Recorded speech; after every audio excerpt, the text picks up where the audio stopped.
obrigado a você. Quanto tempo, né? Tiago, você, Antônia. Obrigado, querido. Antes da gente passar a nossa dinâmica,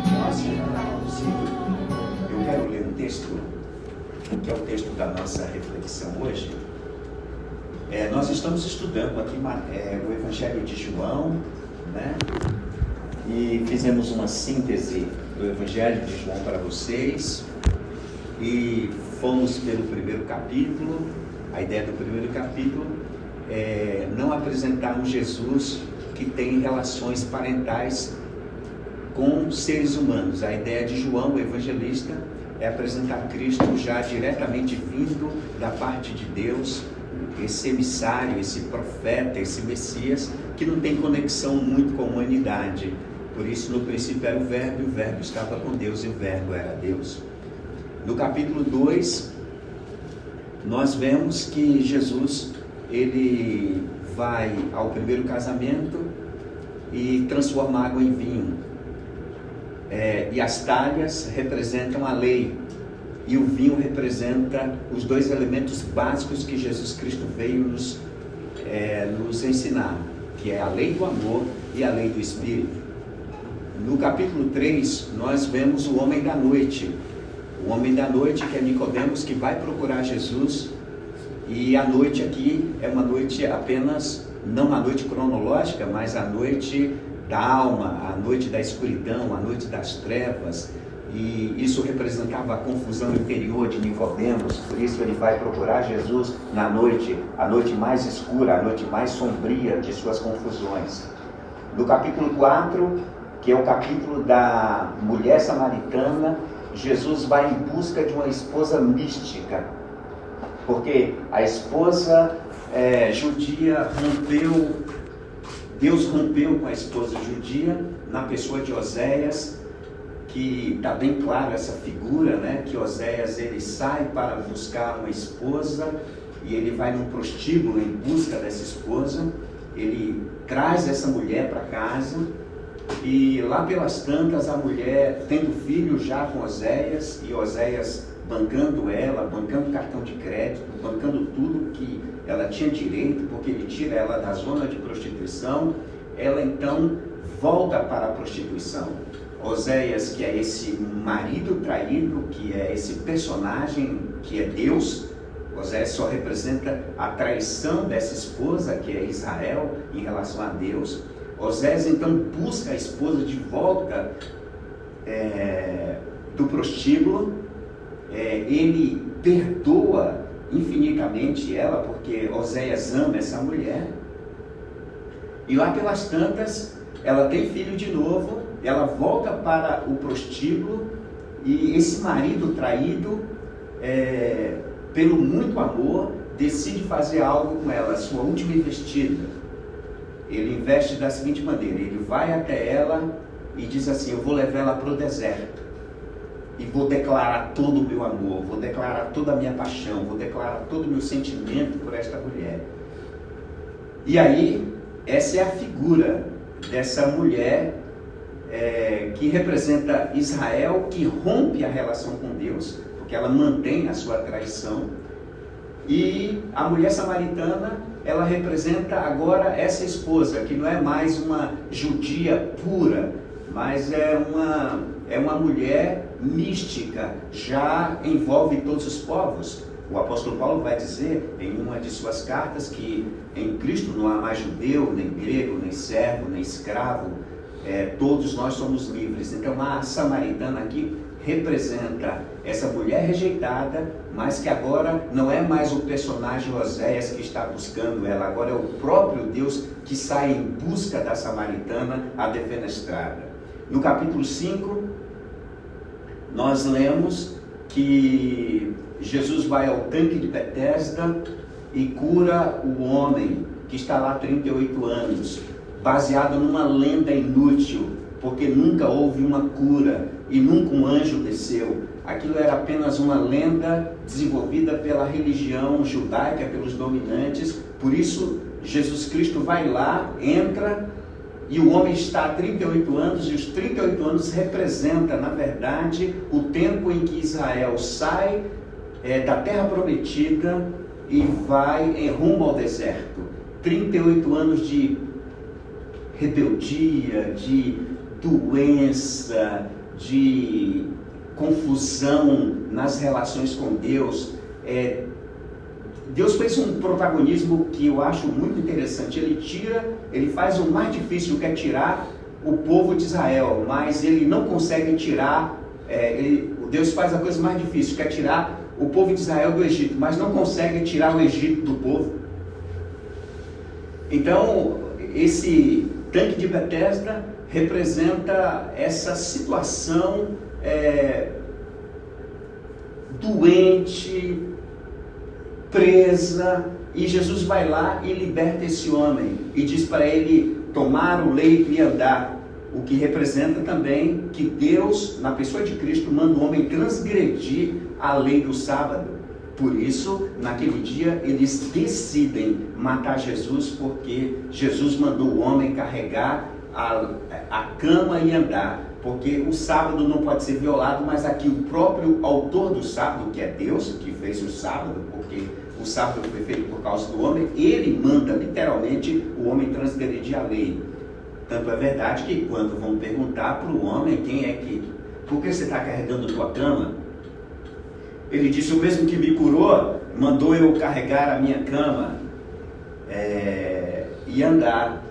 Mas quem foi que te mandou? O homem não sabia dizer. Jesus encontra no pórtico de Salomão, porque vocês sabem também que cegos, coxos e aleijados não podiam entrar no templo.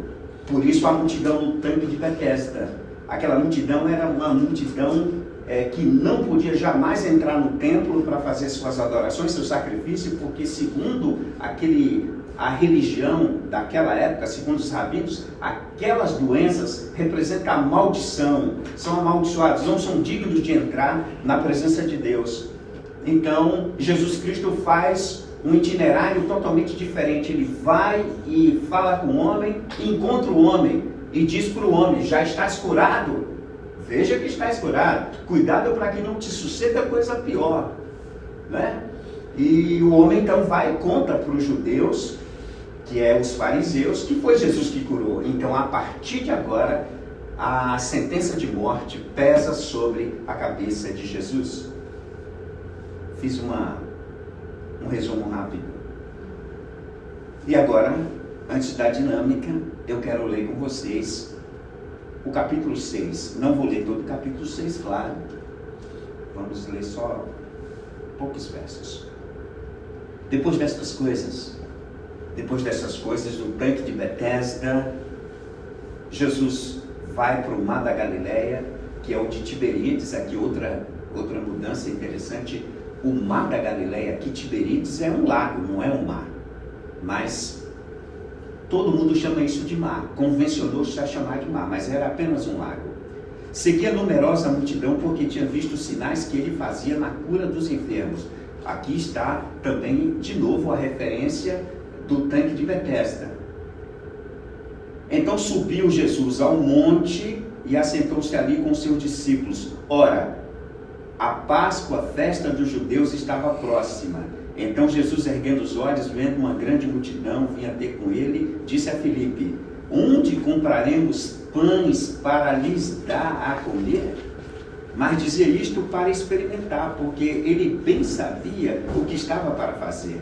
Respondeu-lhe Filipe: não lhes bastariam 200 denários de pão. Isso aqui é o equivalente a 6 meses de trabalho. O que Filipe está dizendo para o Senhor Jesus é que se trabalhassem 6 meses, ainda assim não daria um pedaço de pão para aquela multidão que estaria ali.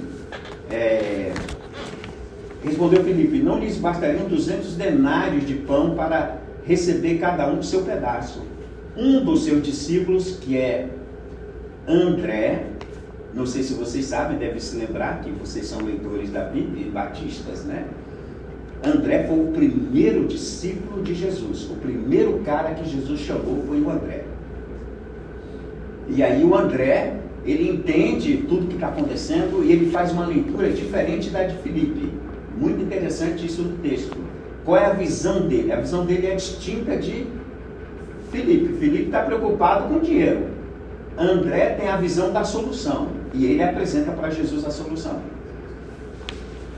Então, ele diz assim, olha, está aqui um rapaz que tem 5 pães de cevada e 2 peixinhos, mas isto o que é para tanta gente? Disse Jesus, fazei o povo assentar-se, pois havia naquele lugar muita relva. Assentaram-se, pois, os homens em número de quase 5.000, só homens aqui. É o que eu já falei para vocês, a Bíblia é um livro machista. Na verdade, ela conta somente homens, não está contando mulheres aqui. E não está contando as crianças. Então Jesus tomou os pães, tendo dado graças, distribuiu-os entre eles. Também igualmente os peixes, quanto queriam. E quando já estavam fartos, disse Jesus aos seus discípulos, recolhei os pedaços que sobraram, para que nada se perca.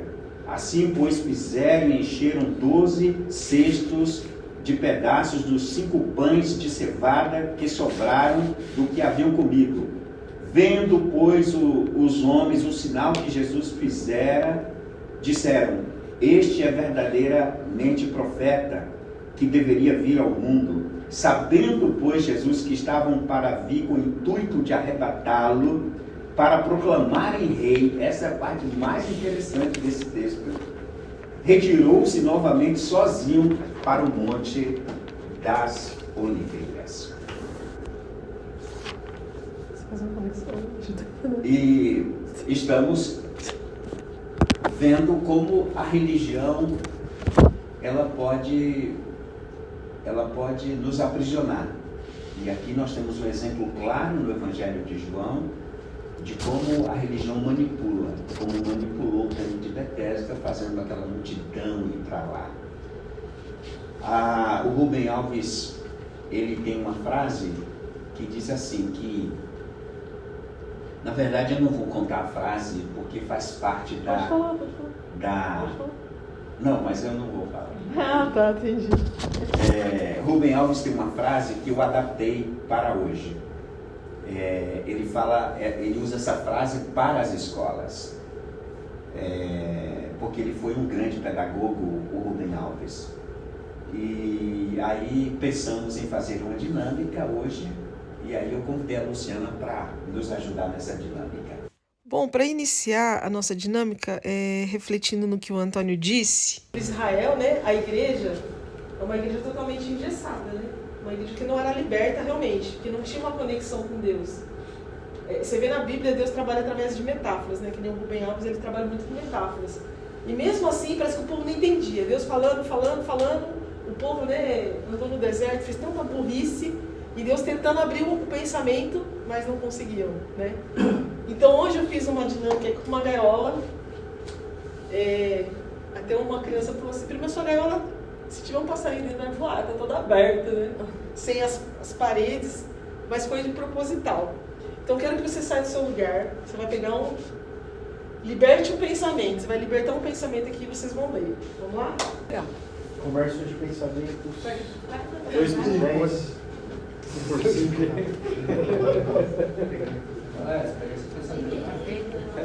vai libertar um pensamento na área.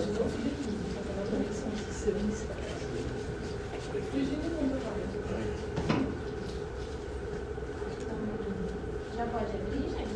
Já pode abrir. É igual? O Thiago Alguém vai ser igual? Eu não consigo Parte ler. da dinâmica, nem se a gente quiser, a gente tem que falar. Nem conseguiu. Não sabe. É igual. É tudo igual? A Rosane matou a charada. As frases são todas iguais. Nossa, também vou mais abrir alguém. Não abre. Nossa, Eu ia pedir pra você ler. Vai Vai lá, advogado. Não, não tô conseguindo nem abrir. Agora eu entendi. E aí, Dilemos? Com voz de pregador, né? Vou pegar. Há igrejas que são gaiolas e há igrejas que são asas, ou bem altas. Ó, forte, né? Então, você acredita que quando eu estava saindo de casa, eu gosto muito do Rubem Alves, que ele tem muita coisa que Jesus tem, né? A sensibilidade, né? Porque eu acho assim, a gente como igreja, a gente vive uma correria que a gente esquece os detalhes da vida. Hoje a gente estava vindo para a igreja, na realidade, o pensamento começou ontem. Eu estava na escola, separando uns livros lá. Nossa, eu vi um livrinho lá de criança falando sobre pássaros. A história de um pássaro que a mãe foi expulsando do ninho e ele tinha que saber voar, se virar, né? Autonomia, né? E, então, assim, eu fiquei pensando sobre isso. Aí quando foi hoje, eu estava vindo de carro, passando uma pombinha recém-nascida, né? Aprendendo a voar. Eu falei, Antônio, vai devagar, que você vai atropelar ela. E ela lá assim, né? A Sara falou, já tá voando. Eu falei, tá treinando o voo, né? E isso que Deus também tem feito com nós. Estamos em treinamento, o nosso povo, né? É interessante que às vezes você conversa, eu gosto muito de conversar com o Isaac. Às vezes ele tem umas pérolas assim, que eu falo, nossa, como que pode ser a mente tão pura e ensinar tanto sobre Deus pra gente, né? Porque nós, gente, na nossa mente, como igreja, nós já temos tudo formado. Nós temos as nossas crenças, o jeito que a gente pensa. E às vezes, Deus quer de nós que a gente voe, abre a mente, né? Libertar um pensamento. Você pode ver que um pássaro tem duas asas, né? Um pássaro com uma asa só, ele voa? Não voa, né? Então, hoje, a gente vê muitas igrejas que perderam tipo, o controle, perderam o foco, estão tão, assim, focadas no controle das pessoas, no medo, na punição, que esquecem que a igreja que Deus quer de nós promove um crescimento pessoal, alegria, busca, né, por uma relação autêntica. E eu acho que a palavra mais que se encaixa aqui é autonomia, né? Porque todo mundo aqui, todo domingo está aqui, o pastor pregando, falando sobre a igreja, renovar a mente. Mas eu fiquei pensando, é que nem com os alunos, você ensina uma coisa, você quer ver o aluno ter autonomia. A gente quer ver o aluno falar. Quem realmente ele ouve, o que ele aprendeu com isso, né? Pôr em prática, né?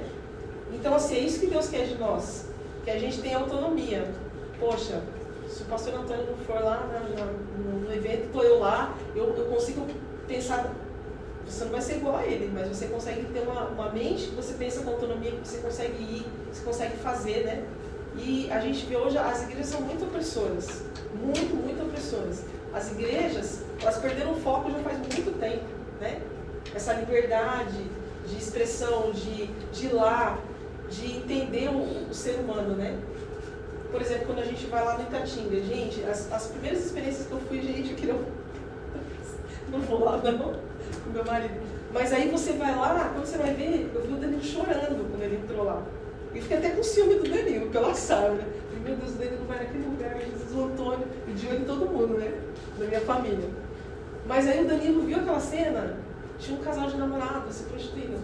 E o Danilo viu aquela cena, corria lágrima do olho dele. Tipo, o amor de Deus naquele lugar. Que a igreja não gosta de ir nesses lugares, gente. Quantas... Eu falo pra vocês, eu não queria ir lá não. Eu queria voltar pra trás. Quando eu vi aquelas ruas assim, cheias de mulher, aí tinha uma rua assim, cheia de mulher muito bonita, as feiras. O Antônio falou, qual que a gente começa? Nessa ou nessa? Eu falei, começa nessa aqui que eu vou nessa. Mas aí depois eu descobri que tipo, tudo aquilo não fazia mais sentido, eu não estava nem aí. Desculpa a expressão de chamunda, já feita, mas eu não estava nem aí mais. Não me importava mais isso. O que me importava eram as pessoas que estavam ali, entendeu?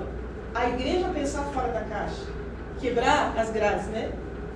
E a gaiola, na realidade, gente, ela aprisiona, né? Ela aprisiona, você está preso, você... Tipo assim, às vezes a gente tem... Eu falo às vezes para Deus, eu tenho pensamentos, eu sou às vezes inflexível em algumas coisas.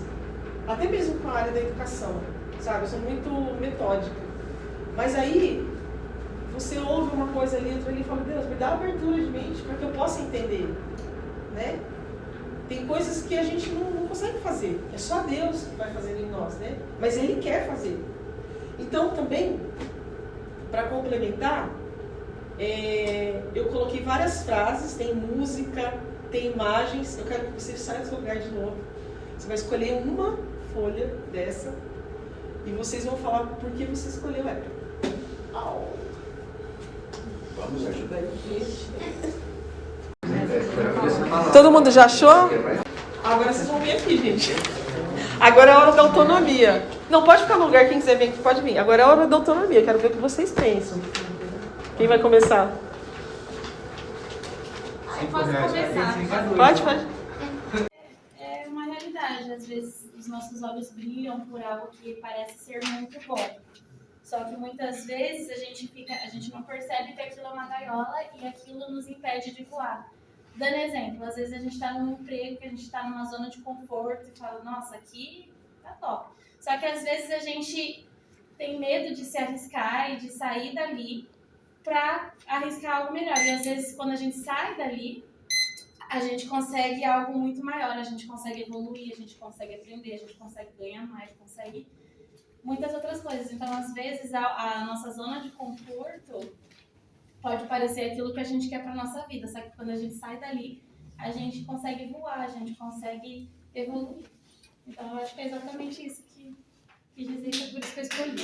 Uhul! Quem é o próximo? Vai lá, Paulo. O apóstolo Paulo. Da missão discípulo. Pássaros criados em gaiolas acreditam que voar é uma doença.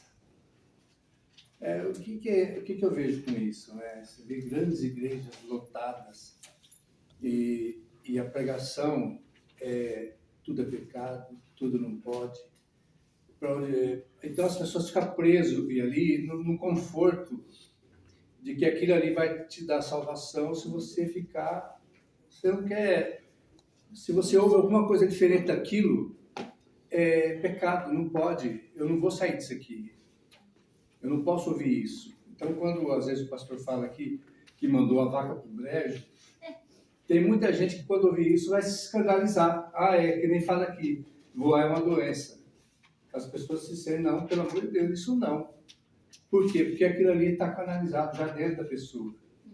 E ela fica naquele mundo ali.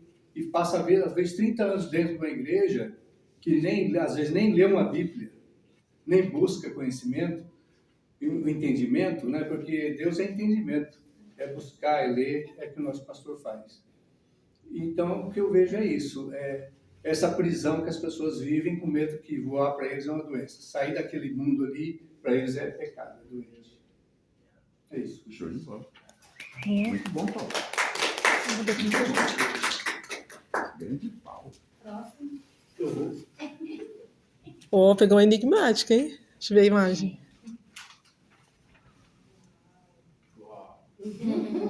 Eu acho que a imagem fala por si só.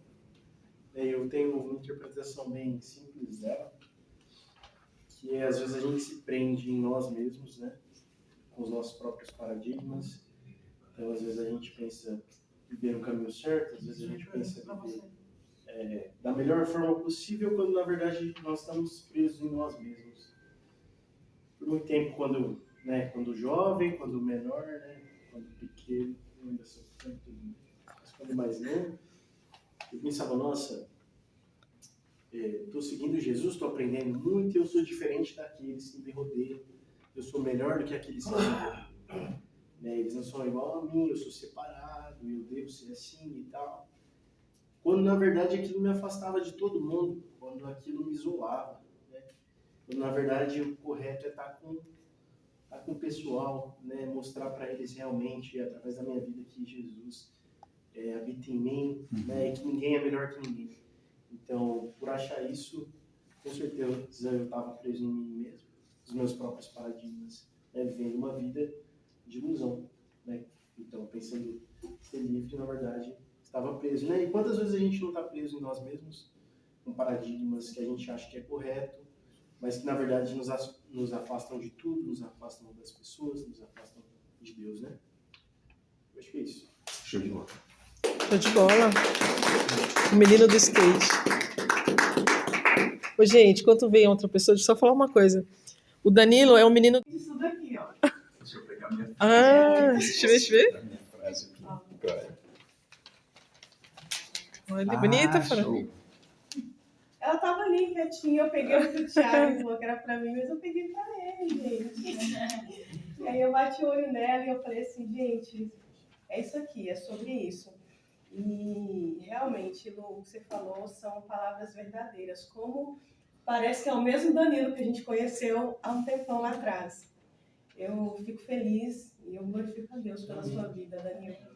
E por todas de vocês aqui também, gente. Eu peguei isso daqui ali e vocês viram que é uma lagarta, né? Com uma borboleta ali no espelho, né?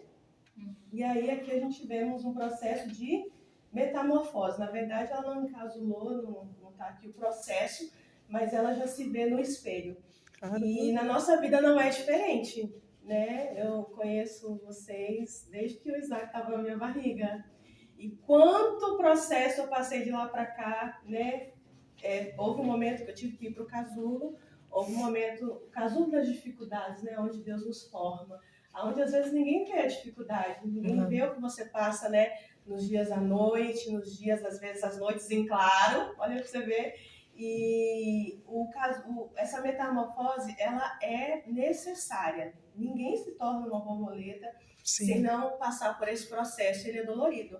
Antes de eu mudar de casa, no portão da minha casa eu estava lançando um curso e falava sobre metamorfose e tinha um casulo, assim, e eu falei pro Thiago, olha, Thiago, que bonito, tem tudo a ver com o que eu estou fazendo por esses dias. E ali eu fiquei sondando por vários dias e Deus abençoou que eu peguei exatamente no dia que ela assolou ali de dentro.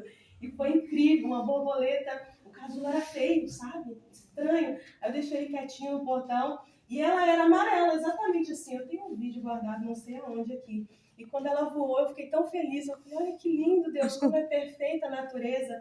Então, assim, se às vezes hoje a gente está passando pelo momento da metamorfose, saiba que faz parte. Ela faz parte, sem não passar por esse momento de sofrimento, porque as pessoas dizem que a gente não pode ajudar, inclusive, né? A gente não pode ali abrir, não. Tem coisas que você vai passar exatamente sozinho. Não tem que, entendeu? Deus nem permite que alguém venha, porque é um tratamento dele com você sozinho. Precisa disso para você ter essas asas lindas e maravilhosas, inclusive parar de rastejar, porque é isso que a lagarta faz, ela rasteja. Mas quando ela vê que ela tem um propósito maior, gente, e é como a planta, né? A gente planta, ela cria raízes, ela cresce, floresce, algumas dão frutos. Isso tem que ser natural na nossa vida, natural na vida do crente, passar pela metamorfose e criar asas. Então, eu creio que Deus tem asas lindas para cada um de nós. Amém. Né? Estou muito feliz de estar aqui hoje, inclusive. Então, vem muito a calhar isso aqui que eu peguei ali, que nós possamos viver essa metamorfose e criar as mais lindas asas depois. Amém? Amém. Também pela Rosiane. Eu falei para ele escolher o outro, então, gente, ele não quis. Só assim, tem uma frase assim, as crianças são tão puras nos pequenos detalhes da vida, conseguem enxergar a criação de Deus tão grande. Fiquei surpreendida ao ganhar uma semente, pois ela é representada tanto na Bíblia, e as sementes estão em vários textos da Bíblia. Ela representa o amor de Deus plantado em nosso coração, onde brota, nasce e floresce para a eternidade. Hoje essa semente virou uma árvore. Desejo a todas as crianças que sejam... Hoje essa semente virou uma árvore. Desejo a todas as crianças que sejam árvores juntos a ribeiros. Um pequeno menino entendeu a importância da semente, pois nela havia uma árvore na semente. Então, quando você vê essa imagem, né, a semente, agora aqui é uma semente de um abacate. É a mão da Lu e a mão do Isaac. Isso, a mão do Isaac e da Luciana.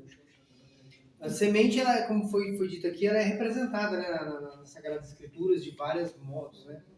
Uhum. A semente, nós temos que escolher que tipo de semente, né, nós vamos permitir ser plantada em nosso coração. Uhum. Porque existem sementes de abrolhos e existem sementes que produzem frutos, né? Uhum. Na nossa vida, nós devemos permitir sementes que produzam frutos para a eternidade e que sejam boas, né? Porque Jesus disse que toda árvore que é boa dá bom fruto e toda árvore má dá maus frutos. E aí ele dizia, é pelo fruto que se conhece a árvore, não pela árvore que se conhece o fruto. Pelo fato de existir muitas árvores que se parecem. E quantas pessoas se parecem cristãs? Uhum. Mas só se parecem. né? Então, é os frutos, como João Batista pregou, né?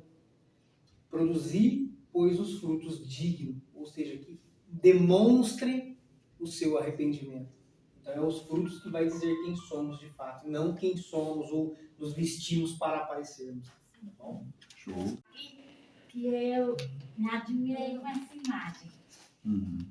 Essa imagem já fala tudo para vocês, que vocês verem aqui, que tem uma mulher que ela está presa a umas correntes, correto?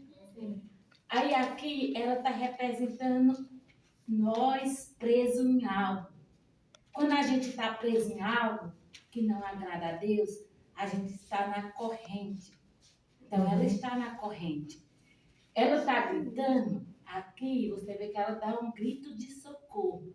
E esse socorro ela está pedindo para despedaçarem as correntes para ela ser liberta. E bem aqui você vê as correntes despedaçadas. Aqui você vê ela presa e aqui você vê as correntes despedaçadas. Aí nesse momento que as correntes se despedaçam, ela dá o grito. Então esse grito foi de libertação, a vitória dela. E eu creio que nós nessa manhã temos um grito para Deus de nossas libertações, seja do nosso pecado, preso às coisas desse mundo que não agradem a Deus. Então, nessa manhã, que nós saia das correntes e comecem a pedir o grito do socorro, da libertação, para que as correntes venham se espedaçar e nós possamos ganhar nossas vitórias. Amém? Amém. Show de bola. Qual que é o próximo? Saltar alguns da minha frase diz: as gaiolas são lugares onde as certezas moram. Né? É uma frase muito boa, né? E muito aplicável em várias áreas da nossa vida. Quantas vezes a gente fica em um relacionamento por comodismo, quantas vezes a gente está num emprego que a gente não gosta, fazendo algo que a gente não quer, por pura e simplesmente ter que depender daquele salário, daquela remuneração que você recebe no fim do mês. Né? É uma situação complicada, é muito triste. Quando você se vê nessa circunstância, você se coloca em dúvida: nossa, será que vale a pena e tal? Nossa, eu tenho determinadas responsabilidades, então, de fato, eu preciso me manter aqui para arcar com essas responsabilidades. Você fica preso naquela gaiola por ter certeza, preso àquela situação, em diversas áreas da nossa vida, por ter certeza de que aquilo vai nos trazer um resultado que a gente quer, mas pelo meio do qual a gente não desejaria estar. Né? E na Bíblia, né, a gente, durante as nossas exposições aqui com o pastor, a gente tem visto que diversos outros personagens bíblicos, eles experimentam dessas, que no ponto zero, lá no início, eles trabalhavam com as certezas, né, chamadas certezas. Então, eles estavam ali, eram pescadores, tinham profissões, eram cobradores de impostos, então eles tinham uma certeza. E quando Jesus aparece e fala assim: e aí, filhão, chega aí, vamos me seguir, vamos me acompanhar e tal. Jesus, ele nos chama, assim como ele chamou os discípulos, para uma caminhada de incerteza. Ele fala assim: ó, o caminho é esse aqui. Ah, mas o que tem nesse caminho? Nem eu sei. Mas o caminho é esse aqui. Se você quiser, vem e me segue. Né? Então, ele, até antes mesmo da vida de Jesus, nós tivemos aí, por exemplo, Abraão, né? Quando Deus fala com Abraão, fala assim: olha, sai da sua tenda, sai da sua casa, sai da sua segurança, sai do seu conforto e faz o que eu estou te pedindo aqui. Né? Moisés, por exemplo, né? Ele vivia ali num contexto muito bom, ele poderia continuar desfrutando das riquezas do Egito ali até ele morrer. Né? Mas não, quando Jesus chama ele simplesmente deixa tudo de lado. Né? Houveram outros problemas, mas ele escolhe deixar as coisas de lado e seguir a voz de Deus, sair do conforto, sair das certezas, abandonar a gaiola. Né? Pedro, quando Pedro está no barco, né? E aí toda aquela tempestade, Jesus aparece ali de repente e chama, Jesus aparece sobre as águas e chama Pedro. Fala: vem até mim. E aí ele olha assim e ele duvida. O barco nada mais é do que uma segurança muito grande para nós. Nós sabemos se você está em alto mar, em algum lago, algum rio, a certeza de que você não vai se afogar, ou que você não vai se molhar é no barco. Né? E se você colocar os pés ali na água, com certeza você vai se molhar. Então o que Jesus fez foi chamar Pedro e tantos outros para fora da gaiola, não para uma incerteza, mas para viver algo diferente do que nós estamos acostumados a ter como certeza, a sair da gaiola, a pensar de formas diferentes, né? E, bom, é isso. Muito bom. Olha, Na verdade, a primeira pergunta que eu pensei quando eu vi essa imagem é o que realmente liberta? Qual que é a chave que realmente liberta, no caso? Sabe? Que eu me admirei com essa imagem. Essa imagem já fala tudo para vocês, que vocês verem aqui, que tem uma mulher que ela está presa a umas correntes, correto? Sim. Aí aqui ela está representando nós presos em algo. Quando a gente está preso em algo que não agrada a Deus, a gente está na corrente. Então ela está na corrente. Ela está gritando, aqui você vê que ela dá um grito de socorro. E esse socorro ela está pedindo para despedaçarem as correntes para ela ser liberta. E bem aqui você vê as correntes despedaçadas. Aqui você vê ela presa e aqui você vê as correntes despedaçadas. Aí nesse momento que as correntes se despedaçam, ela dá o grito. Então esse grito foi de libertação, a vitória dela. E eu creio que nós nessa manhã temos um grito para Deus de nossas libertações, seja do nosso pecado, preso às coisas desse mundo que não agradem a Deus. Então, nessa manhã, que nós saia das correntes e comecem a pedir o grito do socorro, da libertação, para que as correntes venham se espedaçar e nós possamos ganhar nossas vitórias. Amém? Amém. Show de bola. Então, próximo. Que eu me admirei com essa imagem. Essa imagem já fala tudo para vocês, que vocês verem aqui, que tem uma mulher que ela está presa a umas correntes, correto? Sim. Aí aqui ela está representando nós presos em algo. Quando a gente está preso em algo que não agrada a Deus, a gente está na corrente. Então ela está na corrente. Ela está gritando, aqui você vê que ela dá um grito de socorro. E esse socorro ela está pedindo para despedaçarem as correntes para ela ser liberta. E bem aqui você vê as correntes despedaçadas. Aqui você vê ela presa e aqui você vê as correntes despedaçadas. Aí nesse momento que as correntes se despedaçam, ela dá o grito. Então esse grito foi de libertação, a vitória dela. E eu creio que nós nessa manhã temos um grito para Deus de nossas libertações, seja do nosso pecado, preso às coisas desse mundo que não agradem a Deus. Então, nessa manhã, que nós saia das correntes e comecem a pedir o grito do socorro, da libertação, para que as correntes venham se espedaçar e nós possamos ganhar nossas vitórias. Amém? Amém. Show de bola.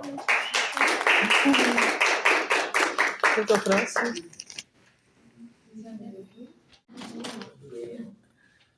olha.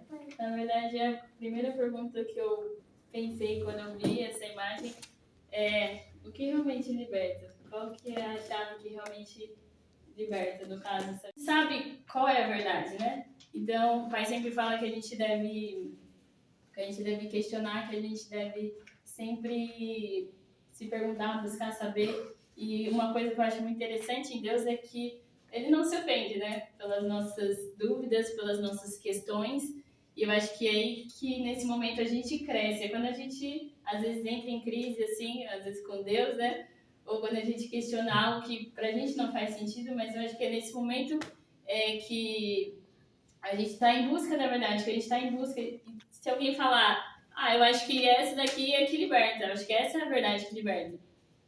Você só vai acatar sem questionar, sem buscar saber, sem buscar a Deus, né? Então, às vezes, é muitas vezes isso que a gente faz. Às vezes a gente só recebe sem questionar, sem se perguntar, sem verificar, às vezes, na palavra de Deus, ou sem buscar a Deus. Então, acho que é isso que essa imagem veio, assim, na minha mente.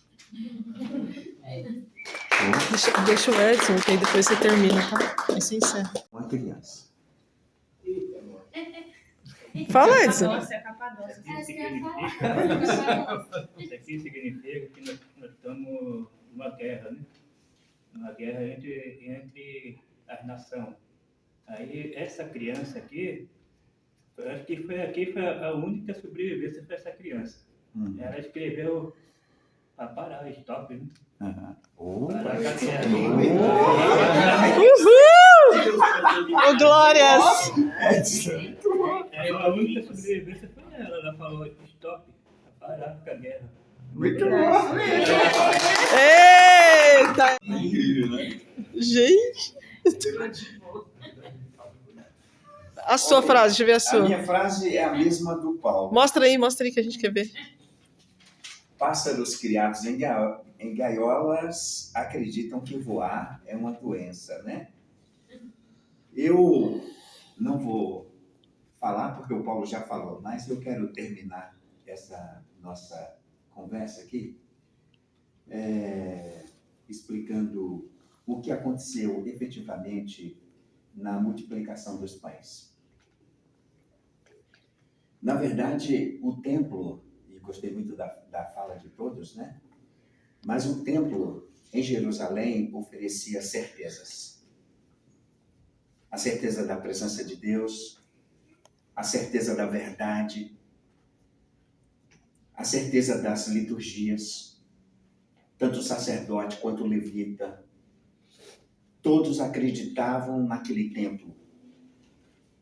E aquele templo, ele acabou fazendo o seguinte, ele confiscou as festas. O texto relata que era a festa dos judeus. Pela primeira vez, um evangelista, que não é Mateus, não é Marcos e não é Lucas, pela primeira vez um evangelista faz questão de denunciar o sequestro das festas. Porque está dizendo, era festa dos judeus. E os judeus, eles tomaram para si as festas por um problema econômico. Vou explicar por quê. Porque para manter o templo funcionando, o templo judaico funcionando, e para manter o status quo dos sacerdotes do templo, precisou-se realizar 3 romarias, que eram 3 festas que o judeu, em qualquer parte do mundo, precisava vir para as festas. Essas festas, elas eram monetizadas, porque se comprava os cordeiros, se comprava tudo era vendido. Por isso o evangelista vai dizer, o evangelista João, que uma das primeiras ações de Jesus, por isso que o evangelho de João é distinto dos outros evangelhos, justamente por isso, porque Jesus, em uma das suas primeiras atividades, ele vai para o templo e denuncia os cambistas, porque o templo judaico virou um bom negócio, virou uma grande empresa para manter toda aquela regalia, as vestes, os rituais, tudo aquilo que você conhece. Então, as festas eram para manter aquilo. Também disse para os senhores, quando estiveram aqui comigo estudando o Evangelho de João, em cada romaria, em cada festa que os judeus eram obrigados a virem para Jerusalém, a média de romeiros em Jerusalém era de 150 mil a 200 mil. Isso gera uma economia fabulosa. Por isso que Jesus Cristo ele faz um itinerário totalmente diferente. Visto que a festa era dos judeus e era a festa da Páscoa, Jesus ele se tornou uma pessoa muito conhecida naquele período e ele então ele faz um itinerário totalmente diferente, ele faz uma mudança de eixo. Ele não vai ao templo celebrar ali a festa, ele vai para um lugar distante. Jesus, ele não gosta de holofortes, ele não gosta de aplausos, Jesus, ele não busca fama. Mas ele fizera tantas coisas, Edilemos, como ter curado o paralítico há 38 anos e todos os doentes, porque tinha lá gente há 38 anos, tinha gente há 20 anos, tinha gente há 15 anos, tinha gente há 50 anos, tinha gente há muito tempo ali esperando um anjo tocar aquelas águas. Então, aquilo era uma gaiola de certezas.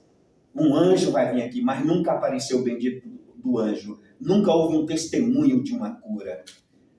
Ou seja, Jesus Cristo, ele percebe que a festa não é mais popular, que a festa é para manter o status do povo, então ele faz um itinerário totalmente diferente. E aí ele percebe que agora, em função das coisas que ele realiza, a multidão começa a segui-lo. E ele vai para um lugar. E quando ele olha, ele se apavora sim, quer dizer, ele se espanta com a multidão de gente que está atrás dele. Ele olha para aquela multidão, e a Bíblia diz em um dos evangelhos, que ele, quando vê a multidão, ele se move de íntima compaixão. Ele olha, ele se compadece daqueles errantes, daqueles manipulados, daqueles que são apenas controlados pela massa religiosa. Então ele olha, ele sente compaixão e ele começa a ensinar essas pessoas. Ele começa a ensinar a verdade que deveria ser ensinada no templo, mas o templo está apenas investindo em grana, investindo pessoalmente para manter o status daquele negócio, para manter aquela estrutura. A palavra de Deus, gente, não está chegando para as massas. O templo fugiu do propósito. O templo de Salomão fugiu do propósito. Então, não está se ensinando a verdade. E aí Cristo, então, ele vê a multidão e ele começa a ensinar. Aí aqui é o segredo. Qual é o segredo? O segredo é que quando ele percebe que já está tarde, ele faz um experimento. Qual é o experimento? Ele vai dizer o seguinte: ô Felipe, nós não podemos despedir essa multidão com fome para casa, porque podem desfalecer no caminho, podem baixar a glicemia, alguns podem desmaiar, podem até morrer. Nós não podemos, temos que alimentar essa multidão. Felipe então responde: aonde nós compraremos pão para essa multidão? Precisaria de 6 meses de trabalho. É interessante. Por que isso é interessante? Eu vou dizer por quê. Não deveria, mas vou dizer para ajudar. Quando o povo sai do Egito e vai em direção à terra prometida, pessoas, ele começa a ensinar a verdade que deveria ser ensinada no templo, mas o templo está apenas investindo em grana, investindo pessoalmente para manter o status daquele negócio, para manter aquela estrutura. A palavra de Deus, gente, não está chegando para as massas.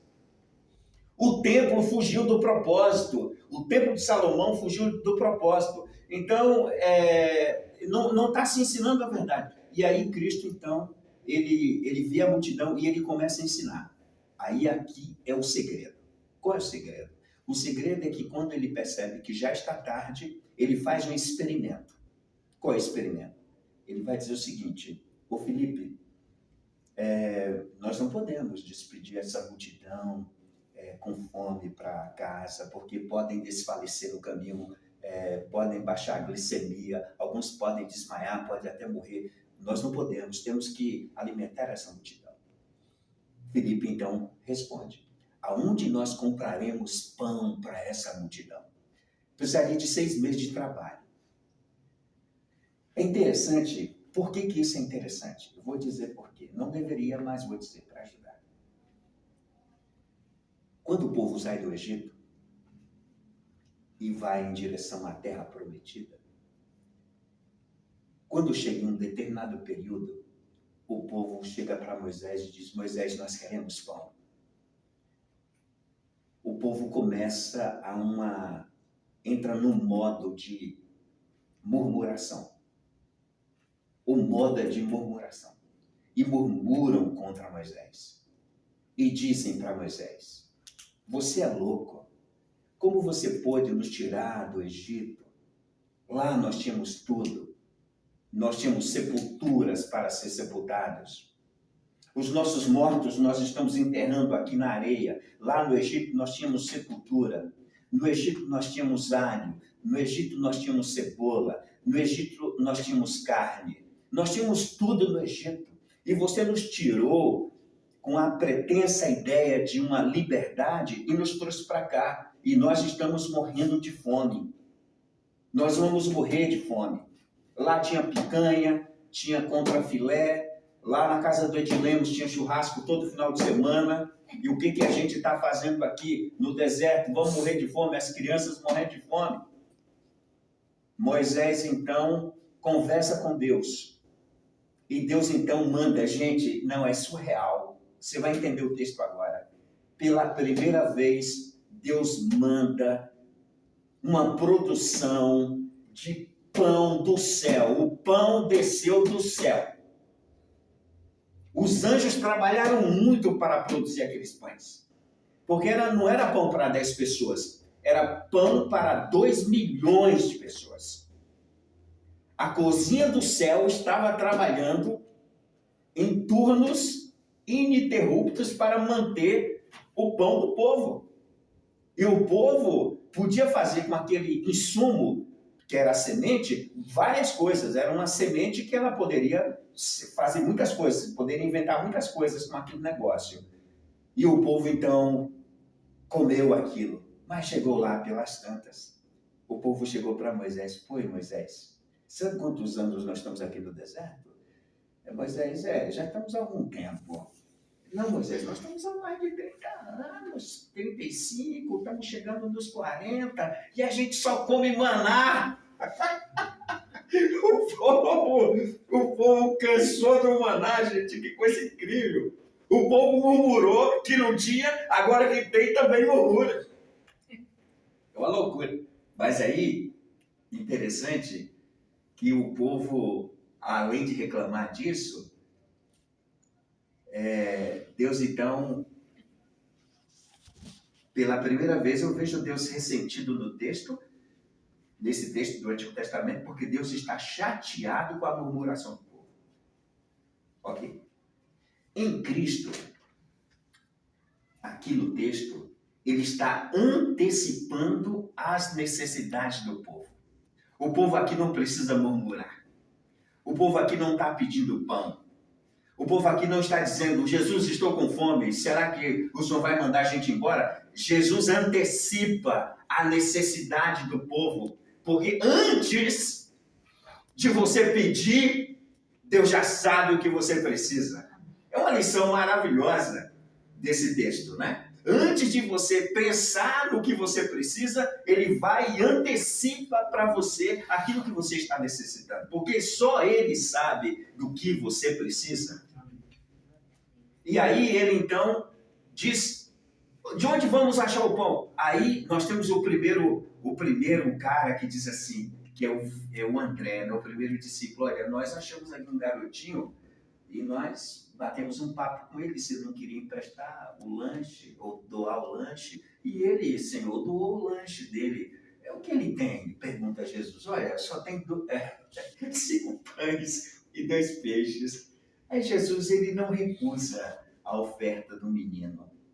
O menino oferece e aí Jesus manda fazer uma coisa que eu acho fantástica. A lógica de Jesus. São 5.000 homens. Compare comigo.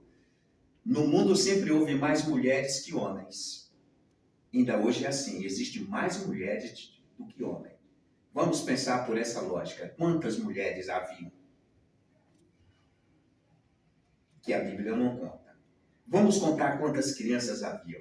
Vamos pensar que cada família tinha 3 crianças ou 4 crianças. Na época não tinha nem sonho de ter TV, então tinha muitas crianças. Ok, show de bola. Vamos a uma multidão de aproximadamente 12.000 pessoas nessa proporção.